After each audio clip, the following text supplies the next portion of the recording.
And action. My name is Pierce Gaiser. I live in Michigan right now. I make music.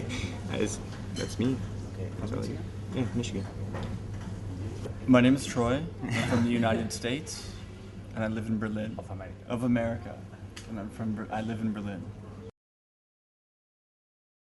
It's not even the same.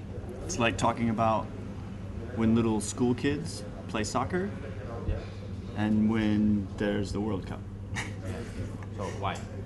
Because in America, no one cares about soccer.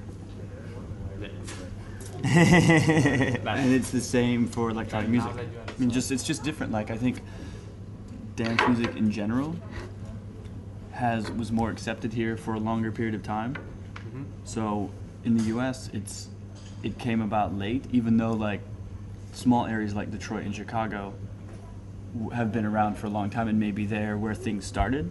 But for the people and for clubs and for having a venue and making money at it, which that's what the clubs end up doing, it doesn't happen in America in the same way that it does in Europe. And even if you were to tell somebody that you make techno music, they would think of something completely different than what you're trying to explain to them, because it's just plain and simple, nobody's heard it. It's not being played on the radio, it's not being introduced to anybody by any means at all, you know? I don't sit down and go, okay, it's time for big pounding dance number. But when sometimes it takes a direction and some of those elements that might make it more dancey seem like they fit well, then they go there. But other times, more weird stuff seems to attract more weird stuff, and it goes in that direction. For me, I don't know about John, but yeah, I definitely agree with that.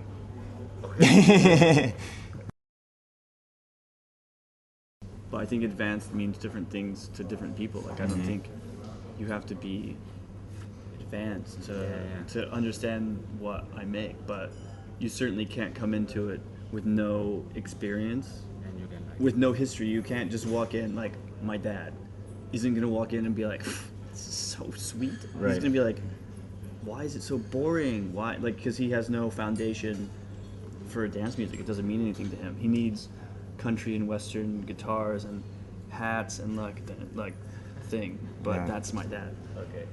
And everything is relative too. I mean, just like he was saying, you know, if you have a certain type of sound and it's creepy, it draws other creepy sounds in with it. Just like somebody who might like, you know, a little faster, more like rhythmical music, they might be more susceptible to, you know, enjoying the techno sound or minimal sound or whatever you want to call it. So, yeah, somebody who likes rock and roll might be more inclined to like country instead of like techno. So everything's relative. There is a sub-label, yeah. It's called Items and Things. Items and Things.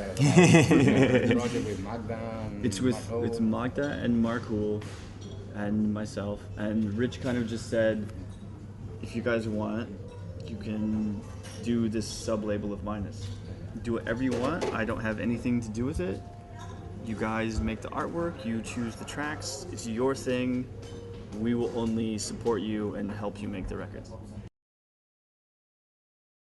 In the very, very beginning, the Louderback thing was going to be just really, really weird stuff, not dancey at all. So the first record is really strange. It's not like, it's interesting, I guess, but it's not, no dancey. It's way darker. It's like kind of spooky. It's weird. It's not always 4/4. It's like, and it's more complicated, kind of, you know. Yeah, I like to hide out a lot. I've been making music for a long time, but never shared it with anyone. I've never sent out a demo before. It's always been through friends that I've put out records, and you know, I let things fall into place when they fell into place. I didn't rush anything, or I'm not trying to be a superstar DJ. Well, I've been working events of +8 and Minus over the years. I'm a good friend of Tim Price, who's you know, works with Minus, and he's been with Rich for a really long time, and you know, just through friends, everything's through friends, and you know, with time, it just kind of, you know, just he liked the music, and so decided to put it out. So. because I think, just I'm gonna speak for Rich because I think this is kind of what he thinks. Like he doesn't usually select artists that he doesn't know very well, and so it's not like, oh, here's 5 cool tracks from someone. Okay, cool. It's like, okay, here's 5 cool tracks, but does that person fit in with the other core people that we're gonna start working with if we bring this person into the fold? Because it's not just, okay, here's 1 EP from you, next. It's more like taking that EP and building on it and promoting that artist, and kind of like, it's more than just a single release, you know what I mean?